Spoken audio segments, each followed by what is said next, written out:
Алғашқы адамдардың қаңқа сүйегін қандай ғылым зерттейді? Жер бетінде ежелгі адамдар қашан пайда болды? Саналы адам қашан қалыптасты?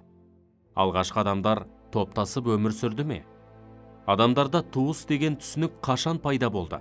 Осы сұрақтарға жауап беруге тырысайық. Алғашқы адамдардың қаңқа сүйегін зерттейтін ғылым қалай аталады? Адам қаңқасының шығу тегін зерттейтін ғылымды антропология, ал оны зерттеушіні антрополог деп атаймыз. Жер бетінде ежелгі адамдар қашан пайда болды? Жер бетінде адамға ұқсайтын тіршілік иелері Африка мен Азияда пайда болған. Тарих ғылымында оларды гоминидтер деп атаған. Бұл адам тектес деген мағынаны білдіреді.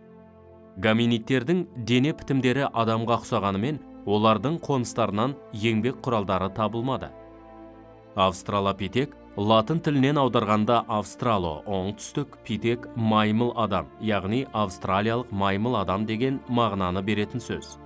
Австралопитектің миының көлемі 600-650 текше сантиметрді құраған. Қолы дамып, жетілген, бас бармағы мықты болған. Олардың қоныстарынан пайдаланған тас құралдары табылды. Адамның келесі даму сатысы тік жүретін адам. Оның өкілдеріне питекантроп, яғни тік жүретін адам мен Қытай адамы синантроп кіреді. Қазақстанда палеолит дәуірінде өмір сүрген адамдар питекантроптың замандастары болған. Питекантроптың ми көлемі 1000 текше сантиметр болған. Олар әртүрлі тас қару-жарақтарын пайдаланған. Синантроптар оттың пайдасын білді. Питекантроп пен синантроптың бел омыртқасы мен тізе сүйегі тік жүруге бейімделген. Қолы мен аяғы қазіргі адамдардікіне ұқсас болған.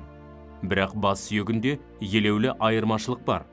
Питекантроптың жақ сүйегі үлкен, маңдайы жазық және желкесі шығыңқы болған. Батыс Қазақстандағы Шақпақ ата, оңтүстіктегі Тәңірқазған мен Бөріқазған тұрақтары сол кезеңге тән белгілі археологиялық ескерткіштер қатарына жатады. Қазақстан жерінде алғашқы адамдар осыдан 1 миллион жыл бұрын пайда болған. Әрине, алғашқы адамдардың қаңқа сүйектері біздің жерімізден табылған жоқ. Бірақ олар пайдаланған еңбек құралдары мен тұрақтары көптеп табылды. Ежелгі адамның тағы қандай түрлері болды? Питекантроптың орнын ежелгі адамдардың біршама дамыған түрі неандерталь адамы басты. Неандерталь адамы ағашты, ірі аңдардың сүйектерін, аң терілерін пайдаланып, баспана салды.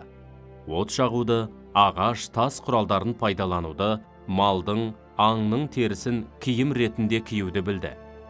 Неандертальдықтардың қоныстарынан жерлеу ғұрпы сақталған зираттар табылды. Саналы адам қашан қалыптасты? Бұдан 35-40 мың жыл бұрын ойлау қабілеті жоғары дамыған саналы кроманьондық адам қалыптасты. Оның дене бітімі, тұрпаты қазіргі адамға ұқсады. Кроманьондық адамның бойы ұзын, маңдайы жазық болды. Кроманьондықтар Қазақстанның барлық аймағына таралған.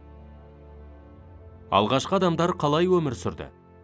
Адамдардың алғашқы бірлестігін шартты түрде тобыр деп атаймыз. Алғашқы адамдар топтасып, тобыр болып өмір сүрді. Бірге аң аулап, жыртқыш аңдардан қорғанды. Тобырлар бір жерде ұзақ тұрақтамаған.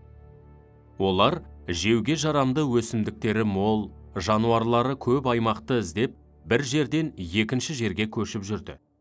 Бір тобырда шамамен 30-40 адам болған. Тобырдың құрамы тұрақты болмады. Бір тобырдан бөлінген адам басқа тобырға барып қосылатын. Адамдарда туыс деген түсінік қашан пайда болды? Адамдар тобыры бірте-бірте туысқандық ұжым саналатын руларға бірікті. Рулық қауым алғашқы адамдардың туыстық жағынан бірлесіп өмір сүрген тұрақты ұжымы. Алғашында ру ішінде аналардың беделі жоғары болған. Олар көбіне үй шаруасымен айналысқан. Кейін ру ішінде тәжірибесі мол қариялардың беделі арта түсті. Руға қатысты маңызды мәселелер жалпы қариялардың қатысуымен жиналыста шешілетін болды. Ру мүшелері жасаған еңбек құралдары барлығына ортақ болған.